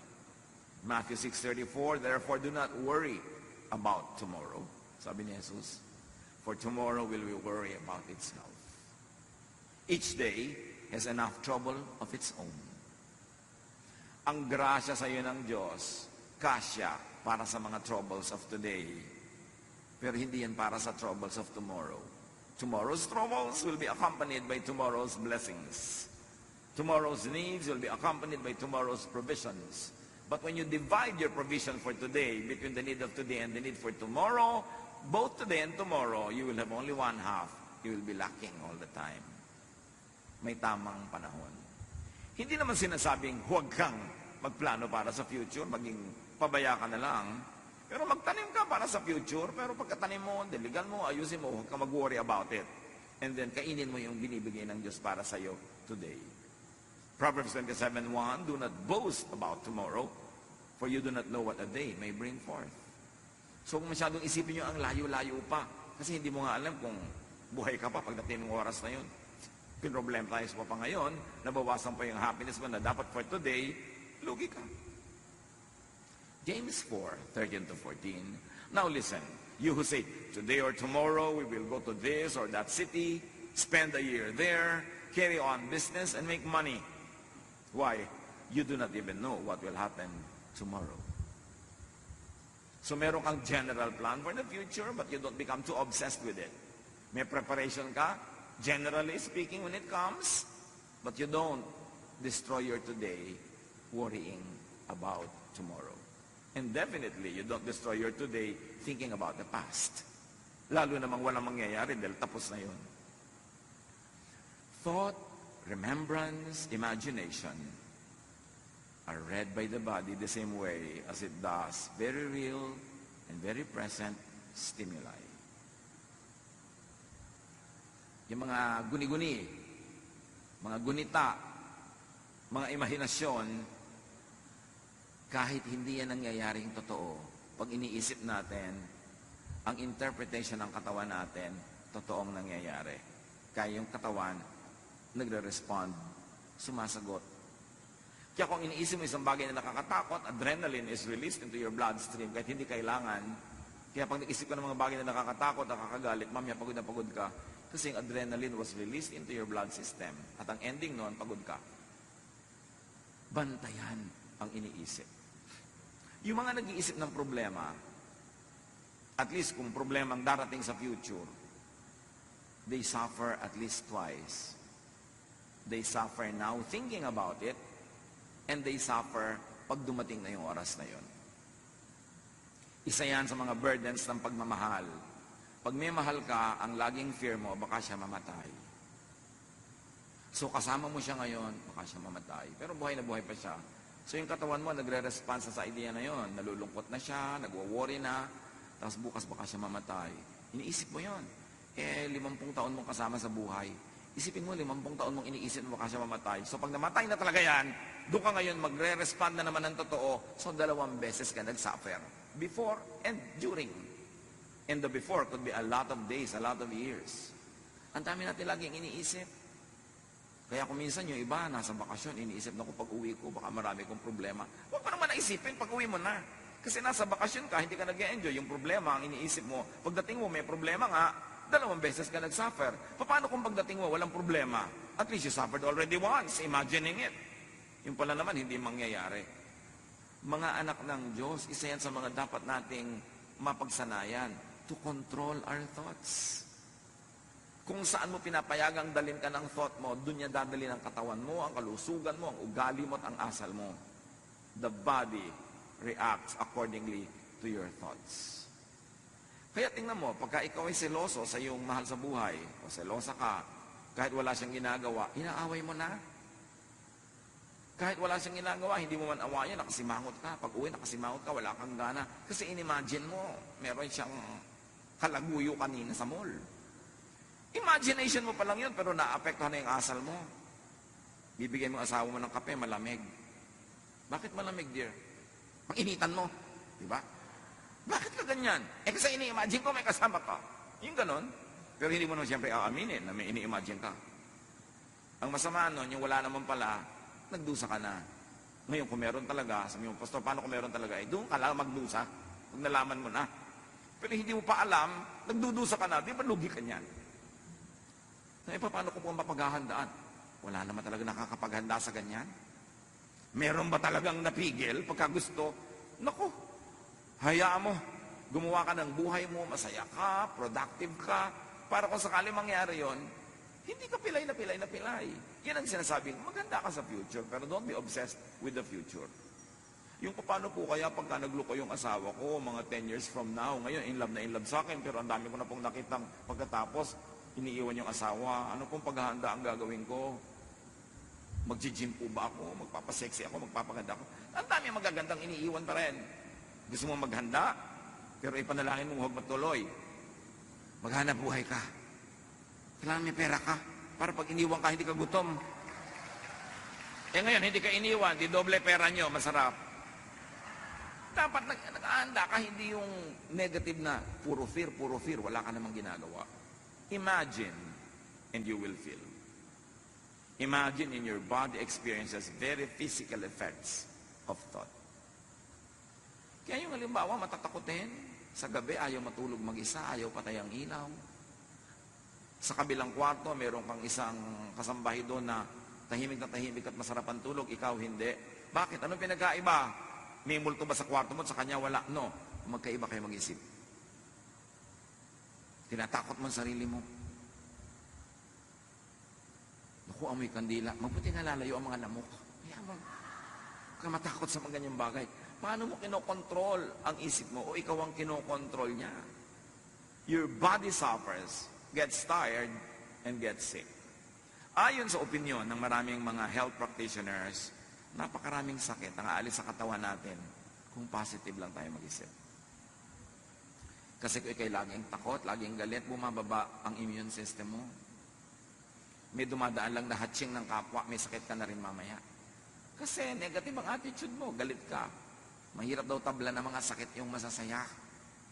At may mga experiments sa mga hospital observation, yung mga cheerful patients, mas mabilis tablan ng gamot ng mga protocols na ginagawa sa kanila kaysa yung mga taong naging negative. Kaya daw maraming dalaw, lalo yung mga dalaw, nag-aabot-abot ng mga pera, may daladalang prutas, mas mabilis gumaling. Pero yung may dalaw ka nga, tapos kakainin nila yung pagkain, nabutan nila sa kwarto mo, nabibinat ang may sakit. Kasi emosyon mo, nakaka-apekto talaga. Yung doktor, dumadating pa lang, sasabihin agad, mukhang bang kayo doktor na ito, hindi ako mapapagaling. Paano katatabla ng administration niya? Negative na yung iniisip mo agad. Kaya may tinatawag na placebo effect. Isang grupo ng pasyente, pinainom ng gamot na hindi naman talaga gamot, kunwari lang. At yung isang grupo, pinainom din ng gamot na yon. Yung mga naniniwala na gamot yon, nanggalingan. Kahit hindi talaga gamot yung ininom. Kasi yung pananalig mo, yung pag-iisip mo, takes command of your body. That is the part of us that was made in God's image. There's power in our thought. There's power in our words. Kaya iniingatan din natin ating mga salita na hindi laging negative. Because by saying many negative things, we're actually praying in the negative. But saying very positive and encouraging and beautiful things actually are prayers. Even without the amen ending, prayer ang lahat ng iniisip at sinasabi ng tao. Hindi dinidelineate ng heaven yung statement, yung mura, yung prayer na formal at yung iniisip. Pare-pareho lang yung nagre-register. Kaya bantayan. Fix your sight, your attention, your thought on Jesus. Nagkakasala ka, nagkakamali ka, fix your eyes on Jesus. Not to abuse His kindness, but to lovingly and gratefully receive His grace. Hebrews 12, 1-2.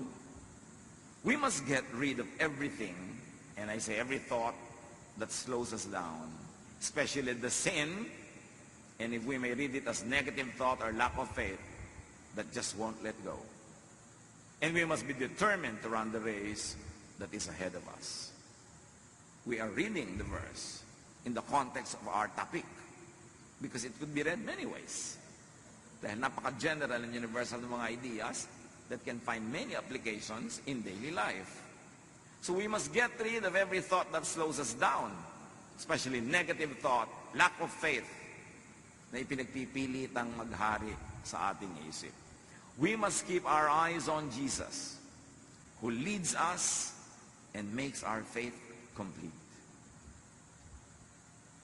Colossians 3:2, set your mind on things above, on what brings peace, not on earthly things, or on what brings vexations and trouble. Psalm 94:19, when anxiety was great within me, your consolation brought me joy. You see, what do you focus on? Sabi ng Psalm 94:19, nung ako'y binabagabag ng mga alalahanin ko, ang pag-iisip ko sa inyo, ang pagtuon ng isip sa inyo, ang pagbibigay nyo ng ginhawa sa aking kalooban, ang siya ko nagiging lakas. So kanino ka nagpo-focus? There's the problem, but there is God. There is our weakness, but there's the strength of the Lord. There is our impurities, but there is the purifying work of the Lord Jesus Christ. Saan ka titingin? Pag tumitingin ka sa iyong asawa, iyong anak, magulang, kapatid, kapwa, kaibigan, anong gusto mong tingnan? Yung work ng devil sa kanya? Marami yun. Bakit hindi mo tingnan yung work ng God sa kanya? Marami lalo yun. Para ka maging mapagpasalamat and appreciative. Kayong ating binasa kanina, 1 Samuel 16:23 sa simula, whenever the Spirit of God, the evil spirit from God bothered Saul, David would play his harp. Saul would relax and feel better, and the evil spirit would go away. Read the evil spirit as vexation, probably envy, because Saul was envious of everyone around him, especially David. And then David was playing the harp. Anong nangyayari? There was a non-threat. Relax si David, wala siyang hawak na armas, siya ay tumutugtog, wala siyang hawak na bato na ibinato niya kay Goliath. So there's relaxation. And when there is a non-threat, when there is relaxation, evil spirit goes away, meaning peace and rest come instead. Pag inanalyze mo yan, in a very physical way, what drives away the evil spirit? Relaxation, trust, and the beauty of music, the beauty of a song. Kaya napakahalaga ng arts sa buhay natin. Kasi pag tayo nakakakitian ng magagandang bagay, nakakarinig ng magandang musika, pagka tayo ay naliligid ng mga taong nag-i-inspire sa atin na mag-relax, kasi sila ay non-threatening, non-competitive, what happens? Evil spirits go away. Whether those spirits are actual spirits or emotions that are very, very negative, that poetic writers of the Bible call evil spirits. Whether they are real evil spirits or symbolic, the same effect happens. When you relax, your demons go away. Kaya sa lifestyle natin, maganda naman na tayo ay busy, maganda na tayo productive, maganda na tayo maraming ginagawa, pero dapat marunong ka magpahinga. Kasi pag hindi ka napapahinga, pinamumugaran ng mga masasamang espiritu ang iyong utak. Kasi yung kulang ka sa tulog, kulang ka sa pahinga, madali ka magalit, tapos nagsiselos ka pa, nainggit sa iba, kay dali-dali mong akitin ng mga masasamang espiritu para pumasok sa isang magulong pag-iisip. At habang gumugulo yan, lalong dumadali sa kanila, naguluhin ka pa ng guluhin. That's why that trend has to be reversed. The cycle has to be escaped from, the cycle of negative feeling and negative ideas, at gawin itong positive. Romans 8:6, the mind governed by the flesh is death, but the mind governed by the Spirit is life and peace. Mind. Our mind is the biggest battleground. Pag natalo ka na sa loob ng isip, matatalo na ang iyong katawan, matatalo na ang iyong ugali, matatalo na ang ginagawa mo sa labas, at pakikitungo sa iba, talo ka na. Ang nananalo sa spirit, sa isip pa lang. Our battle is not against flesh and blood, but against powers, against principalities in the air, or if you like to say it, principalities and powers in the brain, in the mind. Yung mga umaagaw sa atin, sa ating isip, sa ating value system, sa ating behavior. Negative emotions make the body go in fight or flight mode.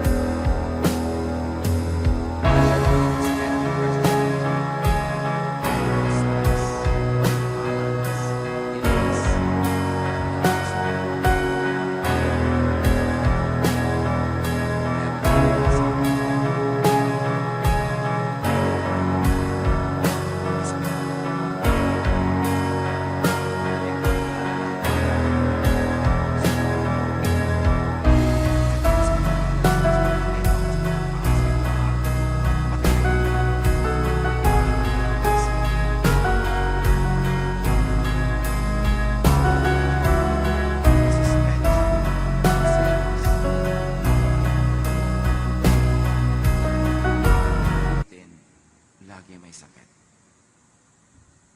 Hindi nakakapagtaka yun. Kasi ang inggit, parang anay yan na kumakain sa loob ng iyong puso. Magkakasakit ka. Hindi ka pwedeng mainggitin na hindi ka nagkakasakit. Kasi pagka tuwing umaasenso yung buhay nyo ng kapwa, sumasama ang pakiramdam mo. Mayroon nga mga Korean na nagsabi because of their excessive progress or so-called materialism daw ngayon, whenever the house of your neighbor gets an extension, you have a heart attack. Dahil nagkakainggitan. Mayroon sobrang kompetisyon. Pag ikinalulungkot nyo ang pag-asenso ng kapwa, kakasakit kayo. Pagka gusto nyo masama ang mangyari sa kapwa, bago pa makarating sa kanya yung masamang thought, nasa loob na ng isip nyo, mangyayari na yun sa inyo in many ways. Anger, jealousy, envy is like acid. It destroys its container before it could destroy others. Kaya bantayan natin ang ating isip kung ano yung pinaglalagay natin dyan. Kasi dyan nagsisimula ang ating sakit o paggaling. Importanteng kontrolin yan. James 4:1, what causes fights and quarrels among you or within you in your person? Don't they come from your desires, from your feelings that battle within you?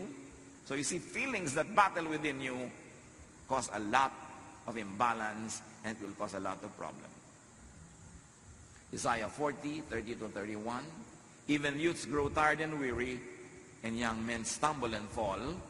But those who hope in the Lord will renew their strength, will renew their thought, will renew their emotions, because those whose thoughts are in the Lord become well. They will soar on wings like eagles. They will run and not grow weary. They will walk and not faint. At ano lahat ang source nun? When you hope in the Lord. When you are positive. When you believe, you will have abundant, even above normal strength. You will run and not be weary. Sabi in a poetic way. You will always renew your strength. Why? Because you hope in the Lord.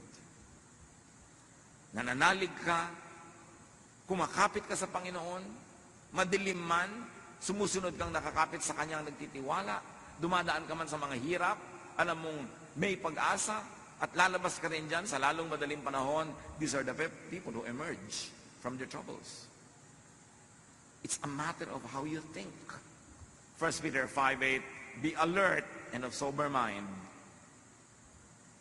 which really means watch your thoughts. Your enemy, the devil, prowls around like a roaring lion looking for someone to devour. Or may I say, looking for a brain to colonize. Mag-iingat ka sapagkat ang kaaway mo, ang diablo, ay nagmamanman, naghihintay lang ng pagkakataon para pasukin ang utak mo. Para kabigyan ng doubt, para kabigyan ng galit, bigyan ng inggit, bigyan ng kung ano-ano, para masira ang diskarte mo sa buhay at masira niya ang iyong katawan, ang iyong ugali, ang iyong relasyon sa mga tao. Sunod-sunod na yan, chain reaction. The mind is the devil's target. It is where the devil likes to dwell and rule. Kaya pag sinabi natin, thy kingdom come, thy will be done on earth as it is in heaven, we are saying, Lord, rule in our minds. Rule in our thought life. Kayo ang maghari sa paraan ng aking pag-iisip. Bantayan ko kung sinong pinatitira ko sa loob ng aking utak. So happiness is positive thoughts. Happiness is positive emotions. Ilagay nyo na ang title. Positive emotion. Hindi positive happenings. Kasi kahit positive ang happening, kung negative ang emotion mo, hindi ka pa rin happy. Pero kahit negative yung nangyayari sa labas, kung positive ang emotion mo, happy ka. So ang iyong kasiyahan, ang iyong kalungkutan, nasa iyong pag-iisip. Huwag mong sisihin ang mga Hapon at mga Kastila. Huwag mong sisihin ang buwan o ang mga planeta. Nasa pag-iisip mo yan. And you must take control of your thought. You must never allow the devil to rule the way you think. Drive away negative emotions. And do not give time and space for such negative emotions. Sabi ng James 4:7, surrender to God, resist the devil, and he will run from you. Tanggihan mo at siya'y dali-daling aalis. Hindi mo kailangan makipag-away sa kay devil, hindi mo kailangan makipagbuno sa kanya, tanggihan mo lang. Kasi pag tumanggi ka sa pangalan ng Panginoon, wala siyang kalakas-lakas para ipagpilitan ang gusto niya mangyari. Proverbs 16:32, whoever rules his spirit is better than he who takes a city. Ang tunay na kapangyarihan at lakas ay hindi yung makapagwagi ka ng mga digmaan at magapi mo at ma-occupy mo ang mga cities. No, ang tunay na lakas yung nakokontrol mo ang iyong sariling isip. Na pag naliligaw na yung pag-iisip mo, nagagalit ka na, umiimbento ka na ng mga kung ano-ano, pinipigil mo ang sarili mo. Hindi mo pinapahayaang mamulaklak, lumago, yung ganun mga negative thoughts. So very importantly, forgive the past. As if the past was a person. Forgive others. And also forgive yourself. Kaya maraming relihiyosong tao, mas nagiging sila, hati ang loob. And so many religious people, even the religious leaders, see psychiatrists. This is a fact. Because many religious people, laging hati ang loob. Kasi meron silang iniisip na moral standards na dapat nilang maabot. Tapos alam nila yung katotohanan ng buhay nila na hindi nila naaabot. Nagkakahati-hati ang loob nila. Nagpapanggap sila, nabubuhay sila sa pagkukunwari. Lalong nahahati ang loob nila. Lalo sila nagkakaroon ng mga psychological and emotional sicknesses. Kasi hindi nila nare-resolve na yes, God is holy. Yes, God is perfect. Yes, God is sinless. But God remembers that we are dust. Not a license to abuse it, but whenever your best falls short of God's glory, you know that God's Son, Jesus, His blood cleanses us from all sin. You know that when your best is not enough, it is filled with the grace and kindness of God. So you know that at any state in your life, whatever your actual spiritual accomplishment is, or lack of it, God loves you and God takes care of you. Yun lang ang nagbibigay ng peace. Pag yan ang naunawaan mo sa iyong religiosity, yes, banal na banal ang Diyos, pero ang Diyos manaalang ikaw ay gawa sa lupa.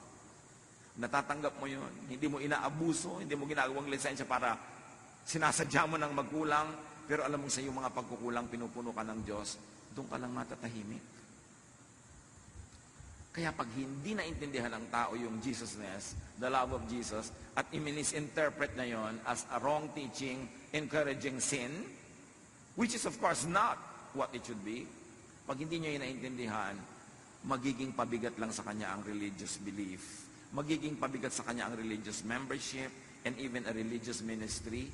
Kasi laging mahahati ang loob niya sa katotohanan tungkol sa kanyang sarili na alam niya at sa napakataas sa pamantayan na pwede tinaabot ng marami, not realizing the grace of God makes us accomplish that through Jesus. So ano dapat ang effect? Nakikita natin sa kasaysayan, napakarami mga depressed people, pero religious.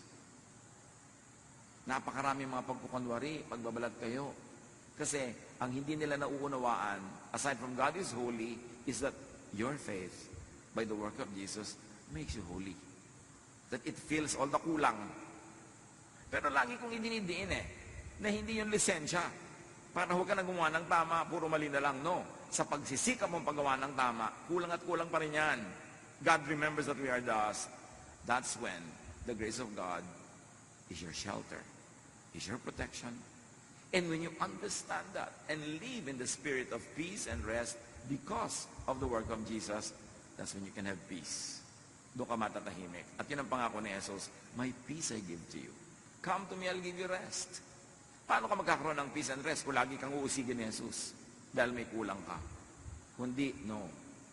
The blood of Jesus cleanses us from all sin. Ephesians 4:31-32, get rid of all bitterness, rage, and anger, even that which is directed against yourself. Kasi marami mga tao bitter against themselves, overly guilty about their imperfection. Ang nangyayari, nahahati sila. Nagkakaroon ng schizophrenia. That's why many religious people are psychiatric cases.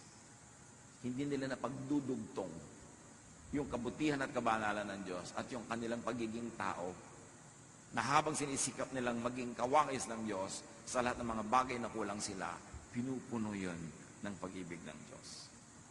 So sabi, be kind and compassionate to one another, forgiving each other, just as in Christ, God forgave you. And of course, you should never fail to include yourself. Be kind and compassionate to yourself, forgiving yourself, just as in Christ, God forgave you. At ganon din ang gagawin natin because you have to love your neighbor as you love yourself. So you are kind and compassionate and forgiving also to your neighbor. How else do you have happiness through positive emotions? Do not worry about the future. Worrying will not help. Plant a seed, but do not dig it to see if it's growing. Plant it, take care of it, and then go on with your daily life. Philippians 4:6-7, do not be anxious about anything, but in every situation, by prayer and petition, with thanksgiving, present your requests to God. And I like you to focus on the thanksgiving, because the thanksgiving is how Jesus prayed. I thank you, Father, that you heard me. Ganun na agad. Nagpapasalamat because wala siyang duda na mabait at mabuti ang Diyos. At ano daw ang bunga pag ganon? And the peace of God, which transcends all understanding, will guard your hearts and your minds in Christ Jesus. Malinaw yung transcends all understanding. Magkakaroon ka ng peace kahit lahat ng logic tells you that you should be bothered and troubled. It goes against logic. But yes, God will give you that peace when you trust in Him. So be positive, be hopeful about the future. Huwag yung gamitin ang relihiyon na panakot about the future. Be positive and hopeful about it because God said, I will never leave you. I will never forsake you. Romans 12:12, be joyful in hope. So we fix our eyes not on what is seen, but on what is unseen. Since what is seen is temporary, but what is unseen is eternal. Mahalaga na mag-focus tayo doon sa sinasabi ng Diyos, hindi sa nakikita lang natin sa ating paligid.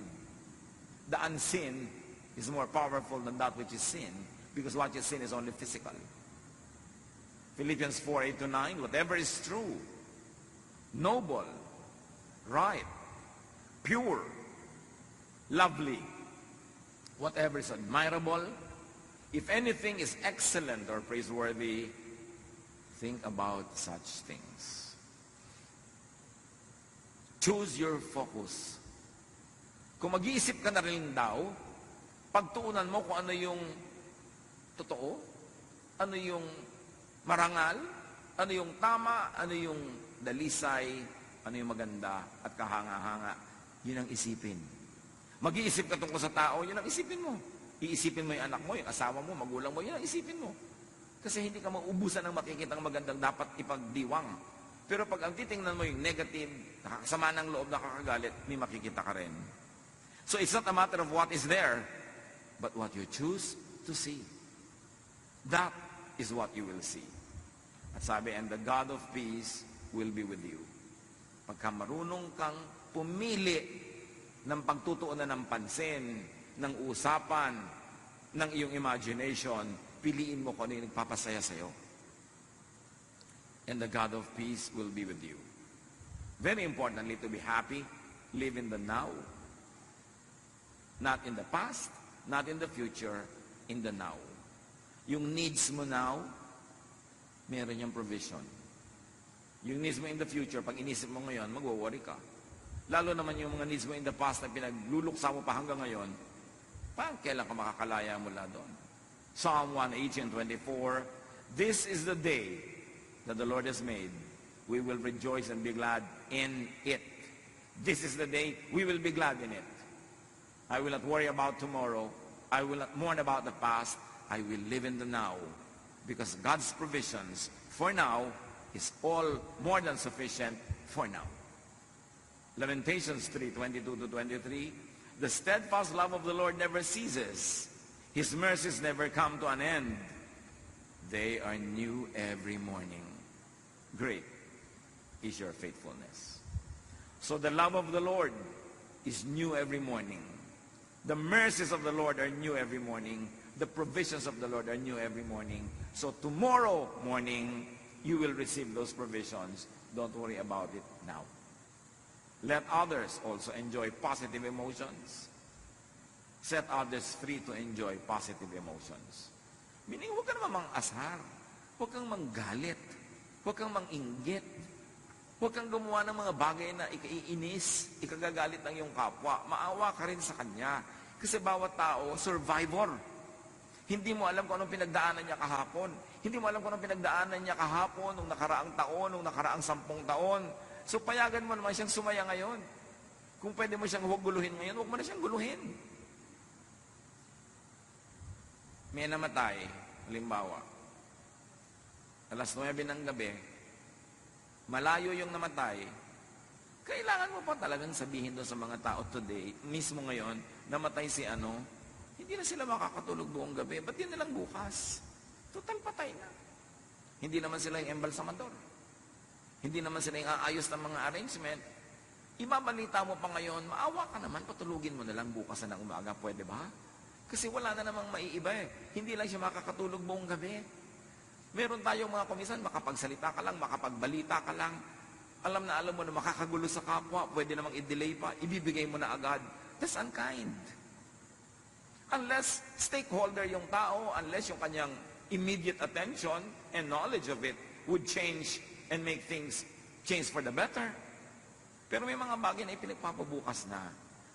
Kasi naaawa ka doon sa taong hindi na lang makakatulog ngayon. May mga bagay na hindi mo na ikinukwento. Yung mga, alam mo ba, doon sa kabilang mesa, pinag-uusapan ka, ganito ka daw, ganon. Ano magagawa niyo doon sa mga matatabil na dila na yon? Tapos itong tao, masaya, gagalitin mo, mawawala yung saya niya dahil pinaadating mo sa tenga niya yung mga nakakagalit na bagay na malaman man niya't hindi, cannot change the universe. Ibabalita mo lang sa tao yung negative kung nanganganib ang kanyang buhay at meron siyang dapat gawin para maligtas o meron siyang pwedeng magawa para ayusin ang situation. Pero for the sake of just being informed, maawa ka sa tao na kumisan sandali na lang siyang sumasaya, bihira na lang ang panahon na siya ay makapahinga, bubuhusan mo pa ng mga bagay na negative, yung isip niya, balik na naman siya sa gulo. We should be kind to one another. Hindi yung ma-unload mo lang yung problema mo, ay naku, salamat naman, gumaan ang loob ko, nasabi ko sa iyo, oo nga kasi loob ko ang bumigat. Gumaan nga ang loob mo at may expense. May mga ganun, huwag kang pagaan ng loob mo, tapos ibubunton mo lang sa iba. O kaya, hindi rin naman gagaan yung loob mo, bubuntunan mo pa siya, idadamay mo pa. Ang dami-daming ipinagdurusan ng tao. Kung kaya mo na huwag nang dagdagan pa yon, huwag mo nang dagdagan. May mga tao na yung sinasabing the straw that broke the camel's back. Alam niyo mga camel, kinakargahan niya ng napakaraming mga damo na binubuhat niya. Takala ng tao ang lakas-lakas niya. Meron naman nagdagdag ng isang straw na lang, natumba na yung camel. Kasi isa na lang pala ang idadagdag mo, tutumba na siya. At sa buhay natin, ang mga kapatid may ganun. Yung bang ang dami mong dala, ang dami mong lungkot, ang dami mo nang alalahanin, kung pwede lang sabihin sa mga tao, please, kung may sasabihan ka na magdadagdag ng lungkot ko ngayon, huwag na muna, hindi ko na kayang madagdagan to. Baka masampal na kita. Kahit hindi ikaw ang may kasalanan, nagdidilim na kasi ang isip ko. No? So, please lang, huwag muna akong dagdagan ngayon. Mga kapatid, makiramdam naman tayo. Makiramdam tayo. Lalo itinetext mo lang yung problema. Naiinis ka sa kapitbahay mo, ite-text mo pa doon sa pinsan mo, hindi mo alam kung ang dami na niyang dala ngayon eh, dadagdagan mo pa. Hindi mo pwede sarilinin mo na lang yung inis mo sa iyong neighbor. Ba't kailangan mong ipasa? Be kind. Luke 17:3. If your brother or sister sins against you, rebuke them. Sino daw nire-rebuke? Kung sa'yo talaga nagkakasala. Haba, nakatapak yung paa niya sa'yo, ang bigat-bigat ng bakya niya, rebuke them. Kasi ikaw yung natatapakan. Pero hindi naman ikaw yung naapektuhan, hindi ka sa kanya nagkakamali. Huwag kang mag-rebuke na mag-rebuke. Akala naman natin, kung mo churchmate mo, rebuke ka na lang rebuke. Sabi, if your brother or sister sins against you, yung ikaw talaga ang directly, significantly affected and damaged, rebuke them. And if they repent, forgive them. Pero hindi ka rin rebuke ng iba na hindi naman siya sa'yo nagkakasala. Hindi ko mo member mo rin ng the same church or fellowship, ikaw na to si Mrs. Madam Rebuke, si Mr. Rebuke, na pinapabigat mo ang damdamin ng mga tao, imbes unahin mo muna silang tulungan. Help others have and enjoy positive emotions. Kasi marami ng dala ang kapwa. Romans 15:2, each of us should please our neighbors for their good to build them up.